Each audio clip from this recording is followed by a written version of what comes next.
Hello everyone, আসসালামু আলাইকুম। Welcome to Smriti's diary. অনেকদিন পর আজকে সকালবেলা একটু রোদ উঠলো। প্রতিদিনই কম বেশি বৃষ্টি থাকে। বৈশাখ মাস পড়ার পর থেকে প্রতিদিনই ঝড় হচ্ছে, বৃষ্টি হচ্ছে। তাই তো সকালবেলা হালকা হালকা রোদ উঠেছে। তো ভাবলাম আজকে একটু খিচুড়ি রান্না করি। সকালবেলা ভুনা খিচুড়ি খেতে ভালোই লাগে। তো যেই ভাবা সেই কাজ, প্রেশার কুকার একটা বসিয়ে দিলাম চুলায় খিচুড়ি রান্না করার জন্য।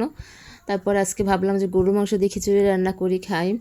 তো এই তো প্রেশার কুকারে মশলা সব একসাথে ব্লেন্ড করে নিয়েছিলাম তাড়াতাড়ি করার জন্য। তারপরে এই যে খিচুড়ি বসিয়ে দিয়েছি, সব মশলা কষিয়ে দিচ্ছি। এবারে বৈশাখ মাসটা মনে হয় একটু বেশি ঝড় বৃষ্টি হচ্ছে। একেবারে প্রথম দিন থেকেই শুরু হয়েছে ঝড় বৃষ্টি, বন্যা একেবারে প্রতিদিনই হচ্ছে। বৈশাখ মাস পড়ার পর থেকে এই 4-5 দিন মানে কোনো থামাথামি নেই, প্রতিদিনই কম বেশি হচ্ছে। এরকমের আসলে কোনো বছর আমি দেখিনি।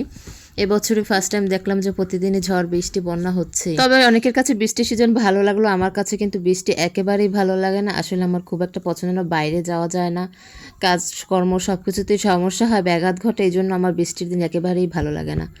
তো কী করার, এটা তো আর আমার হাতে থাকে না, এটা তো প্রাকৃতিক একটা নিয়ম, মেনে নিতেই হবে। যাই হোক, এইদিকে মাংস কষানো হয়ে গেছে।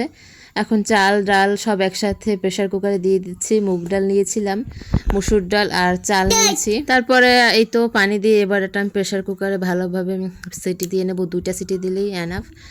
তো এই তো এখন আমি ঢাকনা দিয়ে ঢেকে 2টা সিটি দিয়ে দিচ্ছি। ততক্ষণে একটু চা খেয়ে নিই, সকালবেলা যেহেতু। জাস্ট 20 মিনিট পরে খিচুড়ি আমার রেডি। তো আজকে খিচুড়ি খাবো। তো এই তো একেবারে ভুনা ভুনা হয়েছে খিচুড়িটা, খেতে কিন্তু অনেক সুস্বাদু হয়েছিল। তারপরে এই যে খিচুড়ি নিয়ে নিলাম খাওয়ার জন্য। 2জন মাত্র মানুষ খাবো, আমি আর আমার বড় ছেলে। তো সেজন্য অল্পই রান্না করেছিলাম। তো এটা খেয়ে আজকের মতো দিনের শুরু হবে। তো এই তো খিচুড়ি নিয়ে চলে যাচ্ছি খাবার টেবিলে খাবো বলে। তো এরপরে সকালের নাস্তা তো খেয়ে নিলাম। তারপরে দুপুরের জন্য তো কিছু রান্না করতে হবে। যেহেতু আজকে শুক্রবার, সেজন্য ভাবলাম একটু মুরগির মাংস রান্না করি। তো পোলাও টোলাও আজকে কিছু রান্না করার ইচ্ছা নেই, সাদা ভাত করবো সাথে মুরগির মাংস। তো এই যে কক মুরগি নিয়ে নিয়েছিলাম, সাথে এখন পেঁয়াজ রসুন আদা আমি সব কিছু একসাথে দিয়ে মশলা কষিয়ে রান্না করি, এটাই আমার কাছে ভালো মনে হয়। তো এই যে সব মশলা একসাথে দিয়ে দিচ্ছি, তারপরে এটা রান্না হবে আজকে। আগে শুক্রবার আসলে আত্মীয় স্বজনের বাসায় দাওয়াত লেগেই থাকতো, কিন্তু বর্তমানে আত্মীয় স্বজনের বাসায় দাওয়াত যাওয়া প্রায় বিলুপ্তির পথে হয়ে গেছে। সম্পর্কও যথেষ্ট মলিন হয়ে গেছে। এমন অনেক আত্মীয় থাকে আমাদের যাদের বাসায় শুধু কেউ মারা গেলেই যাওয়া হয়, এমনিতে যাওয়া হয় না। এর প্রধান কারণ অতিরিক্ত সামাজিকতা, ফর্মালিটি রক্ষা করতে চাও, এইসবই।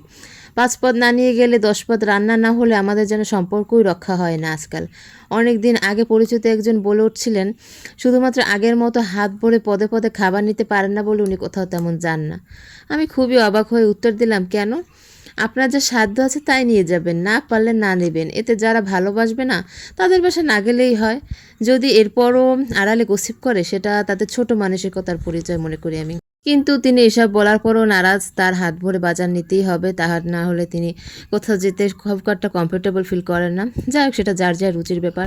যাই হোক, সবাই ভালো থাকবেন, সুস্থ থাকবেন, স্মৃতিস ডায়েরির পাশেই থাকবেন। ধন্যবাদ।